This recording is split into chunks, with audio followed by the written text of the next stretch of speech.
इस खास विश्लेषण में सभी का बहुत बहुत स्वागत है।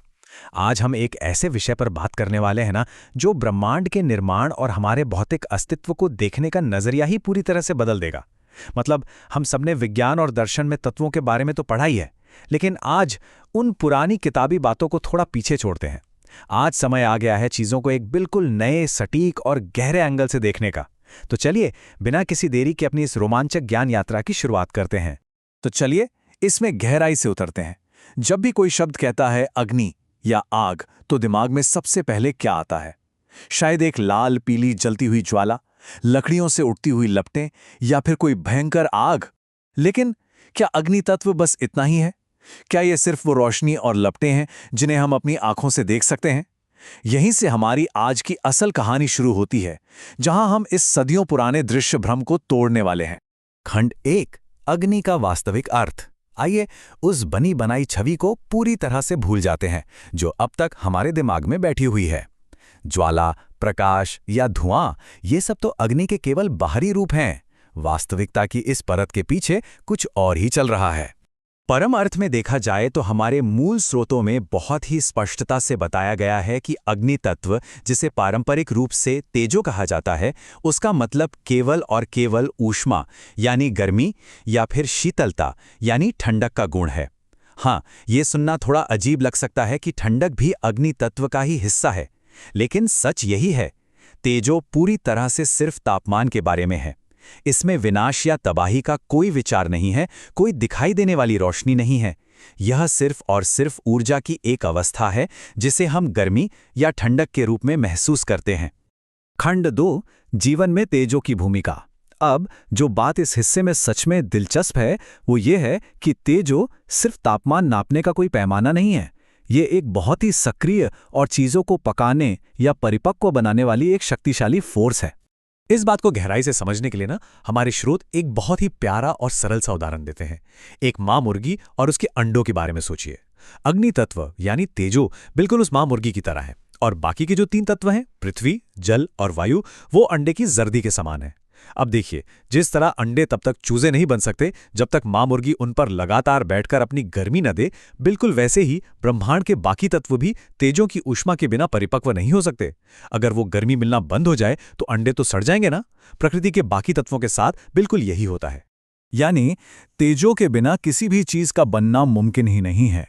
ध्यान देने वाली बात यह है कि जब तेजों का साथ मिलता है, केवल तभी कठोरता यानी पृथ्वी तत्व अस्तित्व में आ सकता है।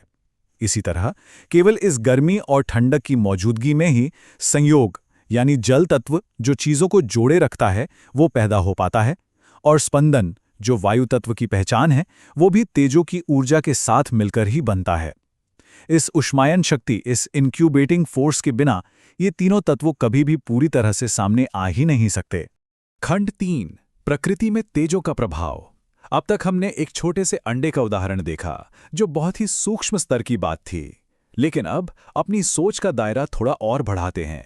एक छोटी सी मुर्गी के घोंसले से बाहर निकलकर अब जरा इस विशाल ब्रह्मांड और प्रकृति के बारे में सोचते हैं। और ये बहुत ही शानदार तरीके से दर्शाता है कि हमारी दुनिया की कुछ सबसे विशाल और अविश्वसनीय संरचनाएं आखिर टिकी कैसे हैं। महासागरों का अथाह जल, विशाल मेरू पर्वत, चकवाला पर्वत श्रृंखलाएं, और यहाँ तक कि ये महान पृथ्वी जिस पर हम सब रहते हैं, ये सब पूरी तरह से शीतल अग्नि तत्व पर ही निर्भर हैं। है ना ये एकदम हैरान कर देने वाली बात? अग्नि तत्व की ठंडक ही वो असली ताकत है जो इन महाकाय जलीय और भौगोलिक संरचनाओं को कंट्रोल करती है और उनका अस्तित्व बनाए रखती है। खंड 4, तेजों की भौतिक शून्यता। इन विशाल पर्वतों और महासागरों की भव्यता को समझने के बाद अब थोड़ा शांत होकर सोचने का समय है। हम अब इस तत्व के सबसे रहस्यमयी पहलू की ओर बढ़ रहे हैं, जो हमारी भौतिक वास्तविकता की समझ को ही पूरी तरह से चुनौती दे देता है। जब भी तेजों के बारे में विचार किया जाए तो यह बहुत जरूरी है कि ध्यान केवल और केवल ऊष्मा या शीतलता के एहसास पर ही टिका रहे। इस तत्व को रंग, रूप, आकार या किसी भी तरह के डायमेंशन के साथ बिल्कुल नहीं मिलाना चाहिए। इस तापमान को किसी भी देखने वाले या भौतिक रूप से एकदम अलग कर देना है। मतलब ये लाल या पीला नहीं है, ये गोल या चौकोर नहीं है, ये बस एक शुद्ध गुण है। इसे कोई आकार देने की कोशिश करना पूरी तरह से बेकार है। तो सबसे महत्वपूर्ण बात यह है कि इस मूलभूत तत्व में एक परमाणु के बराबर भी ठोस पदार्थ नहीं होता। ये पूरी तरह से भौतिक शून्यता है, बिल्कुल एक प्रतिबिंब की तरह। जैसे आईने में या पानी की सतह पर सूरज और बादलों की परछाई दिखाई देती है। वो परछाई कितनी भी बड़ी या असली क्यों न लगे, उसमें अपना खुद का कोई ठोस पदार्थ नहीं होता। ठीक उसी तरह तेजो यानी तापमान जीवन और ब्रह्मांड में बहुत शक्तिशाली और विशाल तो लगता है, लेकिन इसका अपना कोई ठोस भौतिक अस्तित्व है ही नहीं। यह बिना किसी पदार्थ के काम करने वाली एक परम ऊर्जा है।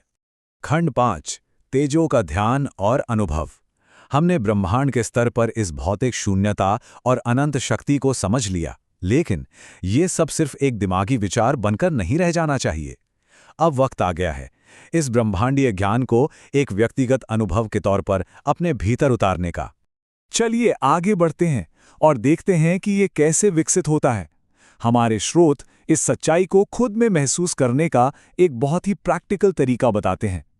पहला कदम, ठंडी चीजों में सिर्फ ठंडक और गर्म चीजों में सिर्फ गर्मी पर ध्यान दें, बिना किसी आकार के।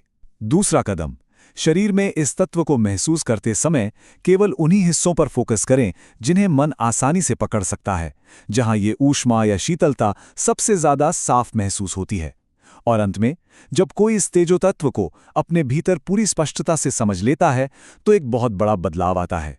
फिर वही इंसान इस शून्यता और ऊर्जा को ब्रह्मांड के असंख्य जीवों में भी बिल्कुल साफ साफ देखने लगता है।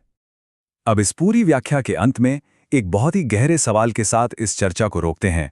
जरा इस बात पर गौर कीजिए, यदि हमारे शरीर और इस पूरे ब्रह्मांड को बनाने और परिपक्व करने वाली इस मूलभूत शक्ति में कोई ठोस पदार्थ है ही नहीं, तो मनुष्य को अपने स्वयं के इस भौतिक अस्तित्व को किस रूप में देखना चाहिए? क्या ये ठोसपन जिसे हम सब सच मानते हैं, बस एक भ्रम है?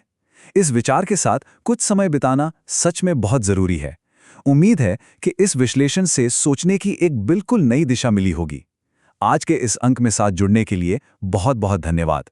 सीखते रहिए और वास्तविकता की इन गहराइयों को हमेशा खोजते रहिए।